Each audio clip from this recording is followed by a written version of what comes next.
Chers téléspectateurs de JMTV+, vous êtes toujours dans le bœuf politique qui reçoit aujourd'hui Jean-Pierre Dupont, Camerounais, surdoué, français, ghanéen, je ne sais pas, citoyen du monde, comme on le dit très souvent, un homme que... Ivoirien aussi. Ivoirien également, bon, ben, mais il voit... Oui, parce qu'à Oui, la parce ville, qu'il a épousé une Ivoirienne. à la ville, il y a une Ivoirienne née en France, dans les Yvelines, mais qui a la particularité d'être la nièce du président Laurent Gbagbo. Wow, que coquin de sort. Mais c'est formidable ça. Hein? Président Laurent Gbagbo qui de temps en temps regarde les programmes de JMTV+. Quelqu'un de formidable que j'ai rencontré samedi 8 décembre 2007 au sommet des chefs d'État européens et africains de Lisbonne. Je peux vous dire que les 20 minutes de conversation qu'il m'avait accordé, seul à seul, sans le protocole, m'avaient édifié. Voilà, il faut le dire. Je peux vous dire que vous aviez eu de la chance parce que si vous l'aviez rencontré à Abidjan, il ne vous aurait pas lâché parce que Laurent Gbagbo, c'est quelqu'un qui vit essentiellement de nuit. Alors, si vous hasardez à aller le voir à 21h, il vous garde jusqu'à 5h du matin. Parce que vous avez Alors, faites en sorte que j'aille le rencontrer. J'ai l'impression que les Ivoiriens ne veulent pas qu'on rencontre Laurent Gbagbo. J'aimerais bien aller le rencontrer un de ces jours. J'en ai parlé avec Charles Bligoudi, dont j'ai le numéro, mais ça ne s'est pas encore fait. Voilà. Oui, donc, Gbagbo est dans un contexte assez particulier. Vous comprenez très bien qu'il est astreint en ce moment à un devoir de réserve. Il n'est pas tout à fait libre des mouvements et je ne fais pas d'autres commentaires, mais vous comprendrez. Très bien. Il vaut mieux pas sur ce plateau en ce moment. Bon, on passe au bonjour à Charles Bligoudi, à Laurent Gbagbo, qui de temps en temps regarde nos programmes, ça je le sais. Alors, Jean-Pierre Dupont, pourquoi j'ai voulu vous avoir sur ce plateau aujourd'hui? C'est parce que vous venez de commettre un acte qui pourrait, sous d'autres cieux un peu obscurs, être répréhensible. Vous avez déposé une plainte contre les membres du gouvernement camerounais à quelque part. Pouvez-vous nous en parler? Oui, écoutez, il faut d'abord préciser les choses. Je n'ai pas porté plainte contre les membres du gouvernement camerounais, j'ai porté plainte contre Paul Biya. Paul Biya et son entourage le plus immédiat. Et je leur ai porté plainte individuellement pour que ma plainte ne soit pas rejetée, pour qu'elle ne soit pas dite non recevable. Alors, comment ça marche? On ne peut pas, un individu, ce qu'on appelle personne physique, ne peut pas porter plainte à un chef d'État escalité ou à un État, à une corporation ou à un parti politique. Tout comme je ne peux pas porter plainte à votre chaîne de télévision en tant que chaîne de télévision, mais je peux porter plainte à Jackie Moifo en tant qu'individu y travaillant. Donc c'est ça la nuance. Parce que voilà, non, parce qu'il y a des gens qui mélangent un peu tout. Ils confondent la Cour internationale de la justice, qui est ce qu'on appelle, qui fait partie du système des Nations Unies, au même titre que l'UNICEF, l'UNESCO, le PNUD, le HCR, et j'en passe. La Cour internationale qui a son siège à Genève, je crois bien. Non, non, à La Haye aussi. À La Haye aussi. À La Haye aussi. C'est là qu'il y a la confusion. C'est-à-dire, vous avez la Cour internationale de justice. Son rôle est de statuer sur les disputes, sur, comment on appelle ça déjà, les contentieux opposant les États. Exemple, quand il y a eu cette histoire entre le Nigeria et le Cameroun au sujet de la péninsule de Bakassé, la plainte a été posée à la Cour internationale de la justice. Et ça s'est passé à La Haye. Voilà. Ah, d'accord. Je comprends. En 2012, j'accompagnais une délégation à La Haye et j'avais assisté aux 15 premières minutes du contentieux entre la Belgique et le Sénégal. La Belgique a joint le Sénégal d'extrader Hissène Habré. Tout à fait. J'avais eu le droit de filmer la première partie. Voilà. Et puis, il faut parler de la Belgique, je vais revenir dessus parce que c'est un aspect de ce qu'on appelle le caractère universel de la compétence juridique belge. Je reviendrai dessus parce que ça a un rapport avec le Cameroun par rapport à la liste que j'ai publiée. C'est très bien que vous ayez embrayé dessus, ça me permet une transition. Mais donc, il y a la Cour internationale de justice basée à La Haye et qui fait ce qu'on appelle le système des Nations Unies. Vous avez la Cour pénale internationale qui ne fait pas partie du système des Nations Unies, qui a vu le jour en 1998 à Rome. À Rome, oui. Mais quand on dit traité de Rome, il faut bien préciser que quand on parle de traité de Rome, il faut parler de sa relation avec la CPI. Parce que Rome a eu beaucoup de traités. Le traité qui a donné naissance à la Communauté économique européenne, plus tard devenue Union européenne. C'était en 1957. Voilà. Oui. Voilà. Vous avez aussi beaucoup d'autres traités qui ont vu. Donc, quand on dit traité de Rome, Tout se passe à Rome, hein, comme si tout chemin menait au Rome, quoi. pas forcément, pas forcément parce que en compte exemple, je pourrais vous citer la Convention de Genève 1956 relative au droit d'asile, etc. Donc il y a pas mal de choses aussi qui se passent à Genève. Mais il y a aussi eu Rome. Voilà. Mais si vous regardez dans les conventions internationales, il y a pas mal de choses qui sont passées à Genève aussi. Et même moment, je peux vous dire Vienne, en 1962, le traité qui garantit la non-violabilité ou alors la réciprocité de la non-violabilité de l'immunité diplomatique. Ça s'est passé en Autriche, à Vienne. Donc, vous avez plusieurs traités comme ça, mais ça dépend de quoi vous vous référez. Mais quand les gens s'amusent à dire le traité de Rome et ils se taisent, ça prête à confusion parce qu'il y a plusieurs traités de Rome. Il faut donc spécifier que quand on parle du traité de Rome, c'est celui qui a servi d'arte juridique de la création de la Cour pénale internationale en 1998. Et là encore, il faut faire une autre nuance. Parce que vous avez des gens qui vous disent, mais non, la Cour pénale internationale n'a pas de juridiction au Cameroun parce que le Cameroun n'est pas État parti. Alors, État parti, ça veut dire quoi? Ça veut dire que vous avez ratifié ou vous n'avez pas ratifié. Mais le problème, c'est que le Cameroun est signataire de cette convention, de ces traités. Le Cameroun En a signé 98, le 17 juillet. 17 juillet 98. 98. 98. Voilà. Tout à fait, oui. Le Cameroun a signé le traité de Rome le 17 juillet 1998, mais ne l'a pas ratifié. Donc, n'est donc pas ce qu'on appelle État parti. Donc, techniquement, vu comme ça, la CPI n'a pas de juridiction au Cameroun. Sauf que, même si elle ne fait pas partie du système des Nations Unies, elle peut recevoir des injonctions du Conseil de sécurité des Nations Unies qui a, en anglais on dit override, qui a une espèce de droit de veto. Voilà. Donc, c'est la nuance qu'il faut apporter. Mais j'ai donc porté plainte au président camerounais en tant qu'individu. Et je lui ai porté plainte en relation de trois chefs d'accusation. Génocide, crime contre l'humanité et crime de guerre. Et son entourage immédiat. Voilà. Mais j'ai publié une autre liste et où les gens m'appellent pour me dire, mais ce n'est pas exact. Il ne s'agit pas de ça. Les gens qui sont sur cette liste-là, comme ils font partie du gouvernement, mais de l'entourage immédiat du président camerounais, la Belgique, vous parliez tout à l'heure, la Belgique a, depuis l'histoire du Rwanda, quelque chose qu'on appelle une justice à compétence universelle. C'est-à-dire qu'à l'époque, même si vous ne vivez pas en Belgique, même si le crime n'a pas été commis en Belgique, vous pouvez porter plainte à un tribunal belge en suivant ce qu'on appelle la jurisprudence du Rwanda. Parce que rappelez-vous que lorsqu'il y a eu des massacres au Rwanda, 10 casques bleus belges ont été tués. Voilà. Et puis la Belgique a la même relation que l'Allemagne avec le Cameroun. Parce que vous savez, quand la Belgique, le Rwanda, le Burundi, je crois, Namibie, étaient les anciens protectorats allemands. Et la Belgique a pris le relais, comme la France a pris le relais au Cameroun. Voilà. Donc, la Belgique avait une histoire particulière avec ce qui s'est passé au Rwanda. Donc, c'est de là où est partie la notion dite de la compétence universelle de sa justice. Voilà. Rappelez-vous très bien de l'ancien dictateur du Chili, Pinochet. La plainte avait été posée contre lui en Belgique et il s'était amusé à venir à Londres en décembre 1998. Son avion avait été immobilisé à Londres pendant des mois et il était gardé à vue parce qu'il était sous la menace d'une extradition vers la Belgique en vertu de cette compétence dite universelle.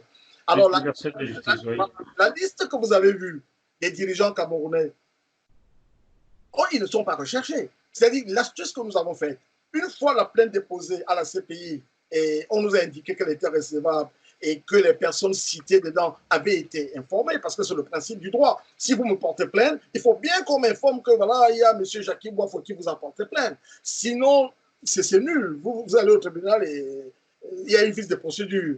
Donc, ils ont été informés. Oui. Voilà. Mais qu'est-ce que nous avons fait dans le même temps? Nous avons saisi la Belgique pour leur dire, écoutez, nous avons porté plainte à ces messieurs pour génocide, crime de guerre et crime contre l'humanité. S'ils passaient chez vous, essayez de les interroger. Voilà. Nous ne nous attendons pas à ce qu'ils soient condamnés. S'ils sont condamnés, nous allons remercier le ciel. Mais nous cherchons à les dissuader de mettre pied. Parce que s'ils mettent pied en Belgique, on peut les interroger. C'est une éventualité. Donc, c'est cette menace Mhm. qui nous sert de Et dissuasion. s'il mettait pied en France? Et s'il mettait pied en France? C'est la même chose. Je vous explique. C'est la même chose. La Belgique a ce principe. La France ne l'a pas, certes. Mais si nous prolongeons le raisonnement, la Belgique a des relations, ce qu'on appelle les relations d'enquête judiciaire avec le Benelux, enfin le Benelux, c'est-à-dire le Luxembourg et la Hollande. Donc, si on vous recherche en Belgique, ne vous amusez pas à aller au Luxembourg ou en Hollande, parce que c'est la même chose. Bon, la Belgique est membre de l'Union européenne. Elle a des accords aussi, dans le cadre de ce qu'on appelle la Cour européenne des droits de l'homme. Elle coopère avec la France. Donc, si la Belgique a besoin de vous entendre et que vous vous amusez à aller en France, c'est ce que la Belgique avait fait pour Pinochet. Quand on a arrêté Pinochet à Londres, les Anglais ne lui reprochaient absolument rien. Mais ils étaient obligés de répondre à la demande d'entraide juridique formulée par les Voilà. Belges. Et voilà. En France, c'est la même logique. Membre communautaire. Tout à fait. Donc, en France, c'est la même logique. Donc, s'ils viennent en France et que nous sommes au courant, nous allons juste dire aux Belges que, tiens, il y a M. Moifo que vous recherchez, il est à Paris. Ils vont dire, bon, vous avez. Alors, on va indiquer aux Français, mais tiens, ce monsieur, nous voulons l'entendre. Vous n'avez encore rien fait, vous n'avez pas commis des crimes, vous êtes jugé, enfin, innocent jusqu'à la preuve définitive de la manifestation de votre culpabilité, au-delà du doute raisonnable. Mais on veut vous entendre. Mais ce qui nous arrange, nous, c'est qu'une fois qu'on met la main sur un de ces messieurs, nous allons là-bas exiger des choses, c'est-à-dire que de petits interviews policières, ça peut souvent durer 6 semaines. Entre-temps, vous êtes sous contrôle, comment ils appellent ça, vous êtes sous contrôle judiciaire et pas autorisé à quitter le territoire européen. Voilà, confiscation de passeport. Toutes ces vexations, ça nous plaît. Ça nous plaît de voir les tyrans être traités comme ça. Mais nous avons bien fait attention de ne pas mêler le Premier ministre camerounais et le ministre camerounais des Affaires étrangères. Pourquoi? Pourquoi? À cause de leur immunité de fonction. C'est-à-dire que, compte tenu de la Convention de Vienne, protégeant l'inviolabilité de l'immunité diplomatique, si on s'amuse à les attaquer, parce que l'un est le chef du gouvernement, et il est à tout moment, celui qui est ministre des Affaires étrangères, même quand il est en pyjama, il reste ministre des Affaires étrangères tant qu'il est en fonction. Voilà. Donc, si nous, on s'amusait à faire ça, et on allait rejeter notre plainte, et puis, comme les autres sont solidaires d'eux, vous savez, tous les gouvernements de l'Inter ont ce que les principes qu'on appelle la solidarité, collégialité.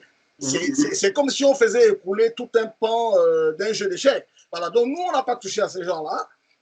Nous avons indexé les autres membres du gouvernement, pas parce qu'ils appartiennent au gouvernement, mais en tant qu'individu, pour que notre plainte puisse tenir la route.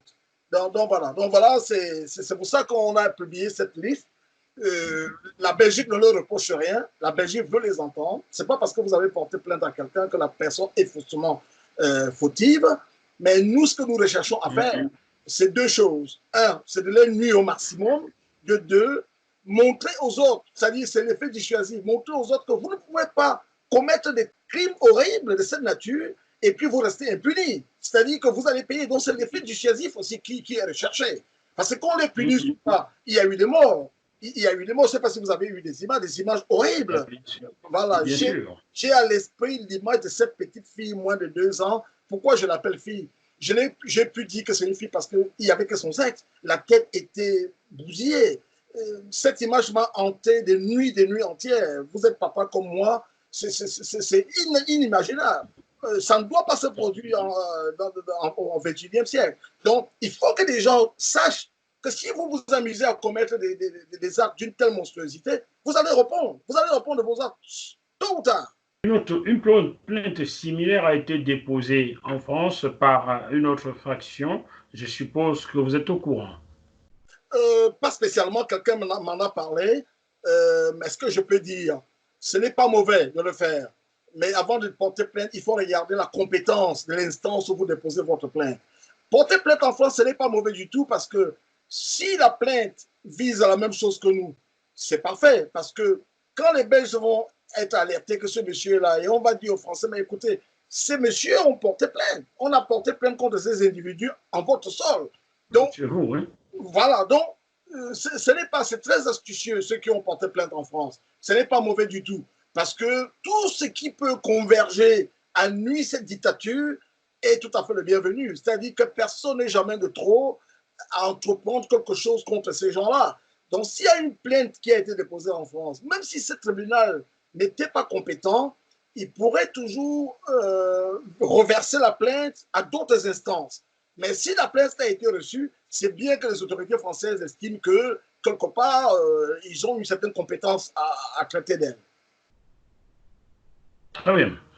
Chers téléspectateurs, on se retrouve dans quelques minutes après une petite page de pub, car c'est la pub qui nourrit la maison.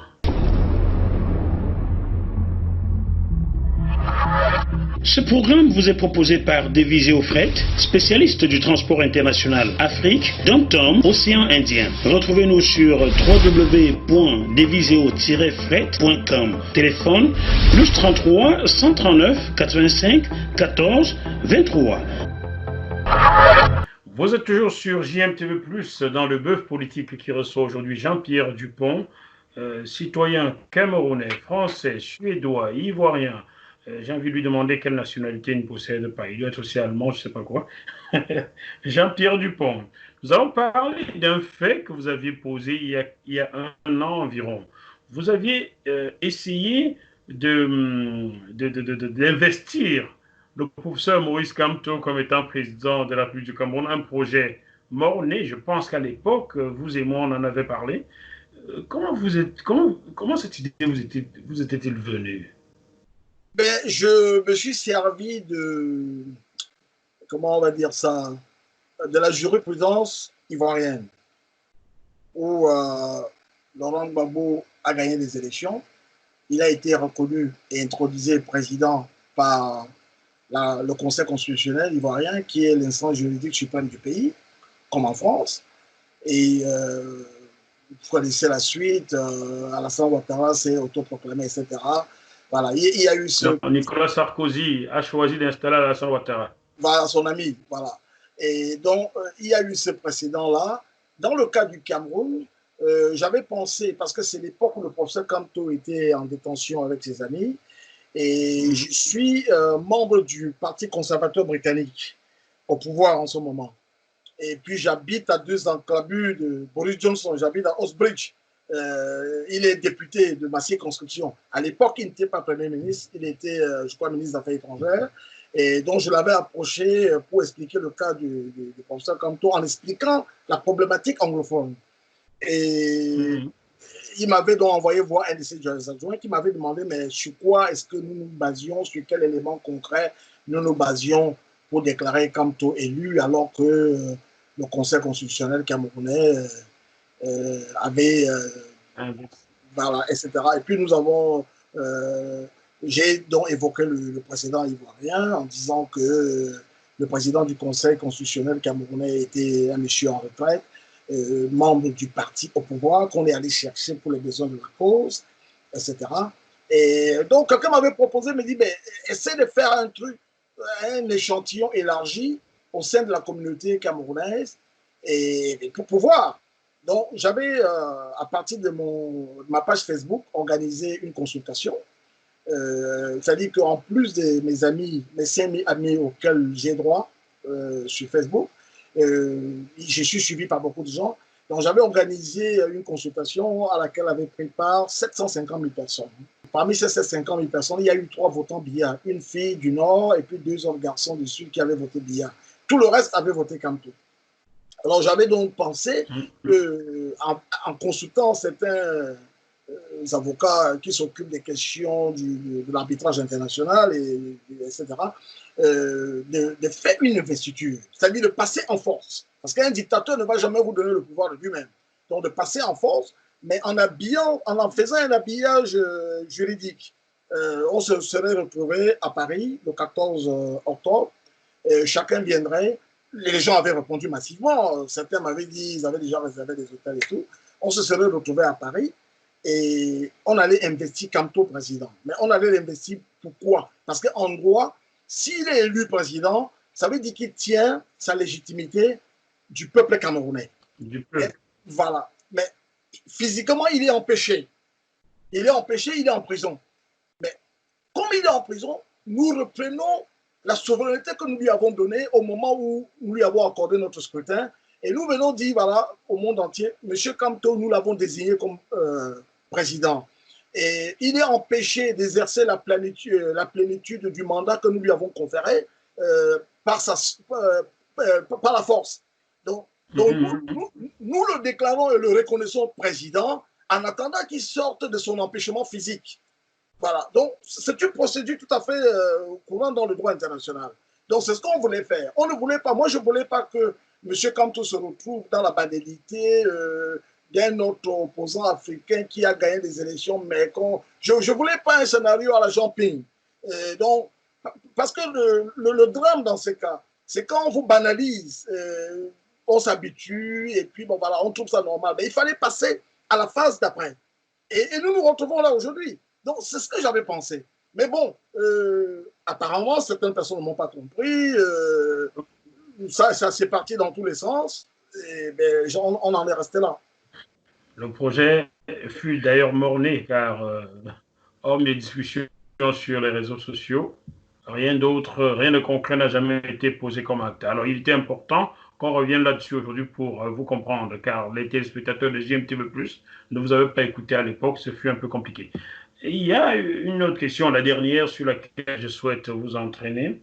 Vous vous considérez comme combattant, je suppose, ou résistant? Vous vous considérez comme étant quoi?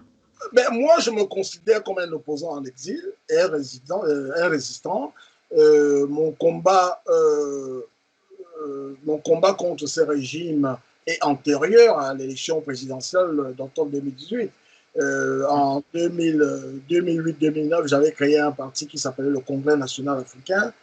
Si vous parlez à votre consoeur Ejeline Jiki, qui était à l'époque African Number One, elle m'était arrivée. J'ai donné plusieurs interviews à RFI également sur le sujet avec Juan Gomez. Et donc, mon combat est antérieur. Étudiant en France, j'avais milité au sein de SOS Racisme. C'est un projet que c'est François Mitterrand qui avait demandé à Julien Drey de faire quelque chose de réfléchir. Il en avait parlé à Jean-Christophe Cambadélis et à Isabelle Thomas, qui était une amie. Et donc, on a lancé le projet de SOS Racisme. Donc, j'avais milité au sein de SOS Racisme. J'avais connu des gens comme Fodé Silla. Et puis, il y avait voilà, Harlem Désir. Voilà. Donc, ça, c'est l'époque. Voilà. Dominique Soko, je l'ai découvert il y a 5-6 ans. D'ailleurs, il fait du très, très bon travail, mais je ne le connaissais pas à l'époque. Donc, je vous parle de cette époque. Voilà, je vous parle de cette époque-là. Mais ensuite, on a eu. Nelson Mandela était encore en prison. On était dans ces mouvements de protestation. Et puis, il y a eu beaucoup d'autres cas, quand il y a eu l'assassinat de Thomas Sankara en 1987. Donc, ce n'était pas les mouvements des Camerounais, c'était les mouvements de tous les Africains qui s'opposaient à des situations. Voilà. Et à un moment, c'était la guerre entre le Tchad et la Libye, etc. Mais pour revenir sur le Cameroun, je me considère comme un opposant à l'exil, mais un combattant et un résistant. Mais quand il y a une élection... Combattant, résistant, on observe de l'extérieur que entre vous, qui vous considérez comme étant combattant et résistant, il y a beaucoup de combats internes.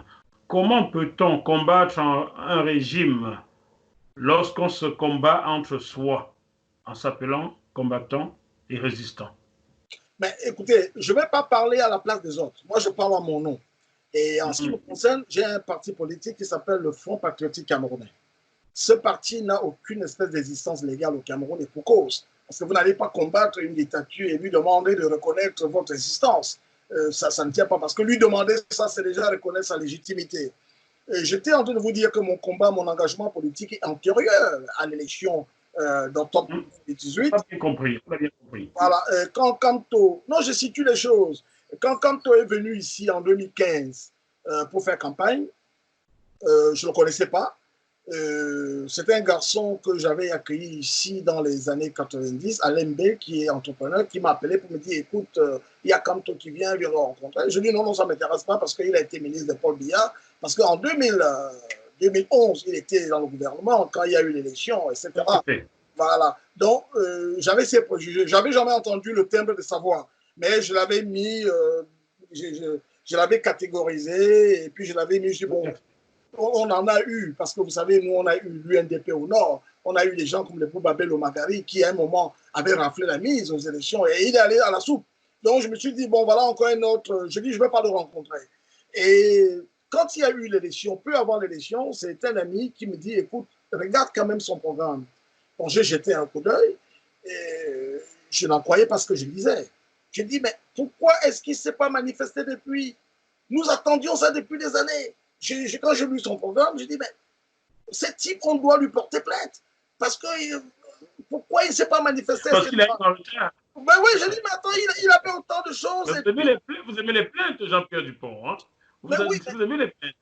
Mais oui, nous vivons dans des états de droit. Et la seule façon de porter son mécontentement quand on s'estime lésé, c'est de suivre la loi. C'est de faire. Parce que quand on vit dans un état de droit, il y a ce qui est autorisé, il y a ce qui est permis, et il y a ce qui ne l'est pas.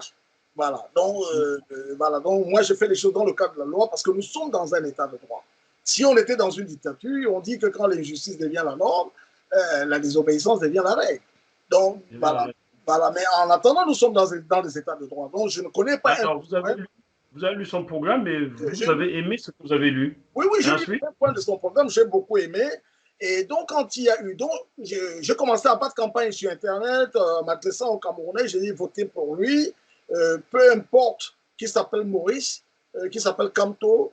Ne regardez pas le messager, regardez le message dont il est porteur. Voilà. Donc, on a commencé à battre campagne, appeler les gens dans mon village, aller voter, voilà, etc. Ce type va ouvrir. Donc, ensuite, il y a eu ce qu'il y a eu, le hold-up électoral. Donc, j'ai dit, nous mettons de côté nos différences partisanes et nous convergeons pour porter ce monsieur au pouvoir parce que ça va ouvrir la route, ça va ouvrir, ça va libérer les choses, les énergies, etc. Voilà. Mais les luttes d'ego auxquelles vous faites allusion, d'ailleurs, je devais passer chez vous, je crois que c'était le 5 décembre 2018. En effet. Voilà, et vous me disiez, vous me préveniez que voilà, le combat que vous menez, ce n'est pas mauvais, mais faites attention aux luttes d'ego. Vous me le disiez déjà vous l'avez dit en décembre 2018, faites attention aux luttes d'ego. Voilà, vous me dites.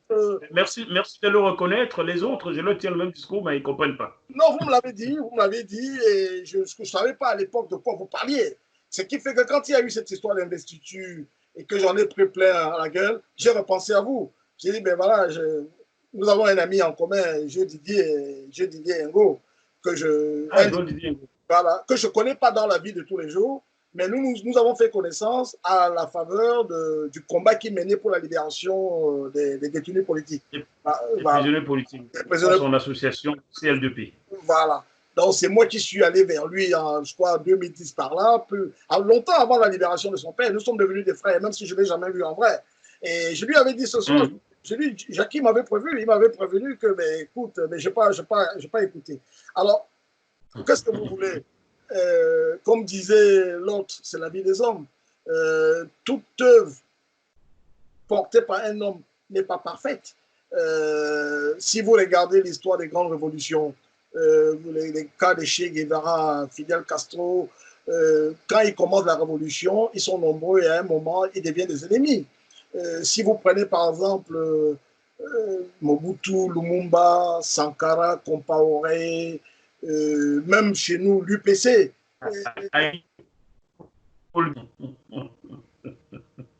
On peut aller jusque-là, Aïdjo Paul Biya. Jusque-là, même si ce n'est pas la même chose, mais quand vous regardez l'histoire des combats, on parlait de la France tout à l'heure, la Révolution française. Quand, au début de la Révolution française, il y a eu ce qu'on appelait le régime de la terreur, où on assassinait les gens parce qu'on les soupçonnait d'être des traîtres. Et souvent, on s'apercevait que ce n'était pas le cas. Il y a, je ne sais pas si vous avez entendu parler de Madame Roland, elle s'appelait Nanon et on l'appelait Madame Roland. Elle avait épousé quelqu'un qui appartenait à ce qu'on appelait les Girondins. Et Madame Nanon Roland. Et un jour, ce qui est devenu place de la Concorde, ça s'appelait place de la Révolution. Et il y avait un monument qui s'appelait le monument de la Révolution. Et je crois que c'était en 1793. Alors, on a décidé de la guillotiner. soi-disant qu'elle était une infiltrée, hein, le nom qu'on nous réserve aujourd'hui à nous. Et au moment de la faire monter à l'échafaud, elle a regardé le monument de la liberté et elle a dit, oh liberté, que de crimes commettons en ton nom. Et on s'est aperçu qu'elle était innocente après. Mais la personne qui faisait ça, Robespierre, le fameux Robespierre, Maximilien, lui aussi, il a été guillotiné après. Voilà, c'est-à-dire il a été victime du régime de la terreur qu'il avait instauré. Juste pour vous dire que quand vous commencez un combat comme celui-là, vous avez des gens d'origines différentes. L'éducation n'est pas linéaire. Les gens viennent d'horizons différents. Ce qui les lie, c'est ce combat. Voilà. Mais ça n'empêche pas des dérives. Bon, l'homme, c'est ça, l'être humain. Mais moi, j'ai vu ces garçons de Calibré que j'ai rencontrés à Paris le 18 mai. La marche que nous avons... 2019, en effet. 2019. Voilà. Et je l'ai eu au téléphone au moment de la tentative d'investiture. C'est un garçon qui a la tête sur les épaules. S'il fait semblant, c'est que c'est vraiment un grand acteur. Voilà. Mais c'est un garçon, quand vous lui parlez, vous l'avez reçu chez vous à plusieurs reprises, il est sincère dans ce qu'il fait. Et c'est un grand patriote, pas seulement pour le Cameroun, parce que j'ai échangé avec lui, il est très concerné par les injustices qui se passent ailleurs, etc. Je ne vais pas dire que c'est un justicier, je n'arrive pas jusqu'à dire ça, mais c'est quelqu'un de sincère. Quand vous parlez avec lui, vous voyez qu'il a de la peine pour les autres, il a de la compassion, la commisération, comme on dit en religion. Voilà. Je ne sais pas si je réponds exactement à votre question, mais voilà ce que j'avais à dire. En tout cas, une fois de plus, je vais utiliser votre voix pour dire aux autres, attention, lutte d'ego. Pourquoi je le dis? Je reçois tout le monde et j'écoute tout le monde en off, comme en in, et je me dis, attention, je ne suis pas certain que tout le monde se bat pour un même idéal. Voilà pourquoi je vous avais dit, attention, lutte d'ego. Et vous avez vérifié cela, c'est présent. Nos pères fondateurs en ont payé le prix. Quand vous regardez ce qui s'est passé avec les leaders de l'UPC, j'ai fait un direct là aussi sur Facebook aujourd'hui, j'en ferai un autre. Ils ont perdu le combat du fait de la lutte des égaux. Quand ils ont fait le premier congrès, je crois c'est la première conférence des peuples noirs d'Afrique. Je crois l'Afrique n'avait que 8 pays qui avaient accédé à l'indépendance. Le Ghana, le Maroc, le Libéria, l'Égypte, Tunisie, etc. La première conférence des peuples noirs s'est tenue à Accra. Et on avait du mal à caser la délégation camerounaise, qui était déchirée par le lutte d'ego. Et on a finalement, et Nkrumah leur a dit, sort yourself out, mettez de l'ordre dans vos affaires, parce que vous n'êtes plus crédible. Parce qu'il y avait les Camerounais qui avaient une tendance avec les Russes, il y avait une autre branche qui était avec les Chinois, ça s'est tiré dessus. Et qui a ramassé la mise, c'est Ahidjo. Parce que tous les pères de l'indépendance, tous les leaders, les chefs historiques de l'UPC ont été massacrés. Le seul qui n'a pas été assassiné, qui est mort de mort naturelle, c'est Abel King, qu'on appelait le Saint-Jean de l'UPC. Saint-Jean, pourquoi? Parce que de tous les disciples de Jésus, le seul qui soit mort de vieillesse, c'est Saint-Jean.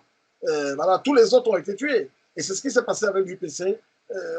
Oumiobe a été assassiné, trahi par Maï Mati.